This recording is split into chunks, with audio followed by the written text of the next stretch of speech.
European Union countries introduced their own COVID-19 vaccination certificates will have to grapple with a myriad of disjointed system if the bloc fails to build a shared one, a senior official said on Wednesday. The EU is pushing to have a shared digital health pass to allow tourists to travel freely this summer, but discussions are not yet settled on cost, data, and privacy issues, as well as technical and medical aspects of the new system. If we can deliver politically, the technical solution will be ready on time.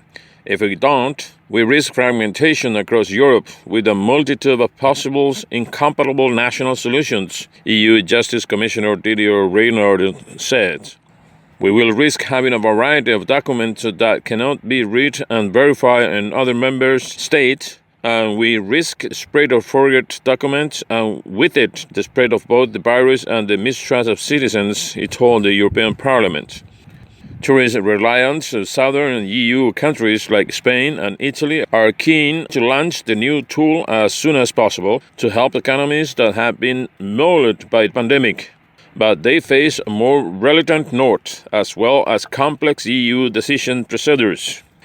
With no central gateway to ensure interoperability yet in place, countries including Estonia, Lithuania, Greece, Spain, Germany, and France are introducing their own solution to record vaccinations.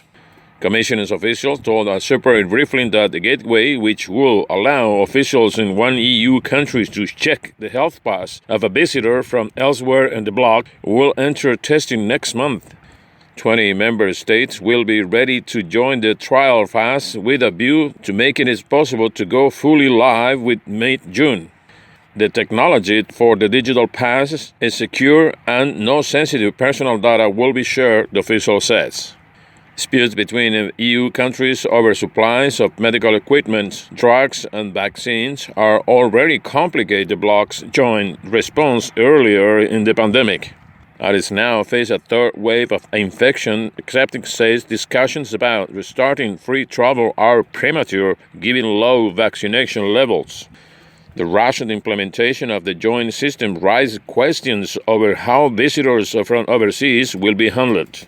Questions also remain over which vaccine they will honor, with a distinction between those approved for the EU by the European Medicines Agency and those like the Russian or Chinese jab that might only be allowed by some countries.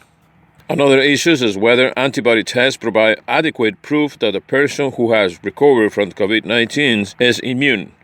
EU countries, including Belgium, also worry about discriminating against those who would not get the jab. This is Omar Global Radio News.